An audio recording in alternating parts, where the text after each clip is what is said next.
बिस्मिल्लाहिर्रहमानिर्रहीम। अस्सलामु अलैकुम। सैटेलाइट 11 न्यूज़ पाकिस्तान के साथ मैं हूं सना हुसैन। चलते हैं खबरों की जानिब। कलर सईदा तहसील रिपोर्टर अब्दुल अजीज पाशा की रिपोर्ट के मुताबिक जसवाला के रिहायशी मैडम लुबना राशिद के चचा और राजा अब्दुर्रहमान मरहूम के छोटे भाई राजा मुजफ्फर हुसैन बरतानिया में इंतकाल कर गए। राजा मुजफ्फर हुसैन के वफात की खबर अहले खाना, दोस्त अहबाब और बरतानिया में मौजूद पाकिस्तानी कम्युनिटी में गहरा दुख और गम की लहर दौड़ गई है। मरहूम की नमाज़ी जनाजा बरतानिया में अदा की जाएगी, जिसमें अहले खाना और दोस्त अहबाब की बड़ी तादाद शरीक होगी। मरहूम राजा मुजफ्फर हुसैन की जिंदगी एक नमूना थी। उन्होंने अपनी मेहनत, ईमानदारी और इंसानियत की खिदमत के जज्बा से अपने गिरदरवाह में एक मुनफरिद मुकाम हासिल किया।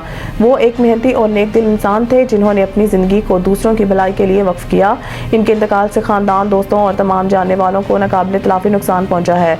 इस गमगीन मौके पर प्रेस क्लब कलर सईदा के सदर अरशद महमूद चौधरी, सीनियर नायब सदर अब्दुल अजीज पाशा और मारूफ नौजवान सियासी समाजी शख्सियत शेख बरहान अली ने राजा मुजफ्फर हुसैन के वफात पर गहरे दुख और अफसोस का इजहार किया। इन तमाम शख्सियात ने मरहूम के अहले खाना के साथ दिली हमदर्दी का इजहार किया और अल्लाह ताला से दुआ किया कि वो मरहूम को जन्नत फिरदौस में आला मुकाम अता फरमाए और इनके अहले खाना को इस गम को बर्दाश्त करने की ताकत दे। शेख बरहान अली ने अपने पैगाम में कहा कि राजा मुजफ्फर हुसैन की वफात न सिर्फ खानदान बल्कि बरतानिया में बसने वाले पाकिस्तानी कम्युनिटी भी गमज़दा है।